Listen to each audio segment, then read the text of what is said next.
नमस्कार दोस्तों, आज मैं आपके लिए एक ऐसी कहानी लेकर आया हूँ जिसे सुनकर आप भी भावुक हो जाएंगे। बहुत समय पहले की बात है। किसी गांव में एक किसान रहता था।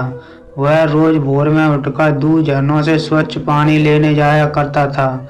इस काम के लिए वह अपने साथ दो बड़े घड़े ले जाता था, जिन्हें वो डंडे में बांधकर अपने कंधे पर दोनों ओर लटका लेता था। लेकिन उनमें से एक घड़ा कहीं से फूटा हुआ था और दूसरा एकदम सही था।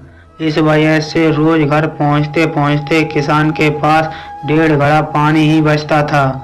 लेकिन ऐसा 2 सालों से चल रहा था। सही घड़े को इस बात का घमंड था कि वो पूरा का पूरा पानी घर पहुंचाता है और उसके अंदर कोई कमी नहीं है। वहीं दूसरी तरफ फूटा घड़ा इस बात से शर्मिंदा रहता था कि वो आधा पानी ही घर तक पहुंचा पाता है और किसान की मेहनत बेकार चली जाती है। फूटा घड़ा ये सब सोचकर बहुत परेशान रहने लगा और एक दिन उससे रहा नहीं गया। उसने किसान से कहा, मैं खुद पर शर्मिंदा हूँ और आपसे क्षमा मांगना चाहता हूँ। तभी किसान ने पूछा, तुम किस बात से शर्मिंदा हो? शायद आप जानते नहीं, पर मैं एक जगह से फूटा हुआ हूँ और पिछले 2 सालों से मुझे जितना पानी घर पहुँचाना चाहिए था, बस उसका आधा ही पहुँचा पाया हूँ। मेरे अंदर ये बहुत बड़ी कमी है और इस वजह से आपकी मेहनत बर्बाद होती रही। फूटे घड़े ने दुखी होते हुए कहा। किसान को घड़े की बात सुनकर थोड़ा दुख हुआ और वह बोला, कोई बात नहीं, मैं चाहता हूँ कि आज लौटते वक्त तुम रास्ते में पड़ने वाले सुंदर फूलों को देखो। घड़े ने वैसा ही किया।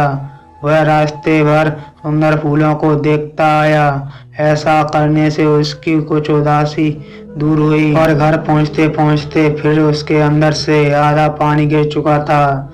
वो मायूस हो गया और किसान से क्षमा मांगने लगा।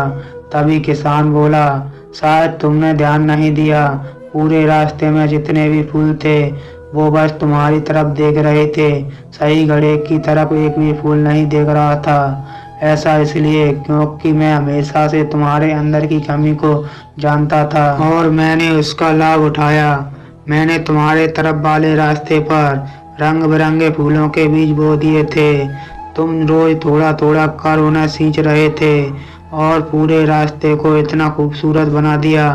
आज तुम्हारी वजह से ही मैं इन फूलों को भगवान को अर्पित कर पाता हूँ और अपना घर सुंदर बना पाता हूँ। तुम ही सोचो, अगर तुम जैसे हो वैसे नहीं होते तो भला मैं ये सब कुछ कर पाता। दोस्तों, इस कहानी से हमें यह शिक्षा मिलती है कि हम सभी के अंदर कोई ना कोई कमी होती है, पर यही कमियां हमें अनोखा बनाती हैं। उस किसान की तरह हमें भी हर किसी को वो जैसा है वैसा ही स्वीकारना चाहिए और उसकी अच्छाई की तरफ ध्यान देना चाहिए। और जब हम ऐसा करेंगे तब फूटा घड़ा भी अच्छे घड़े से मूल्यवान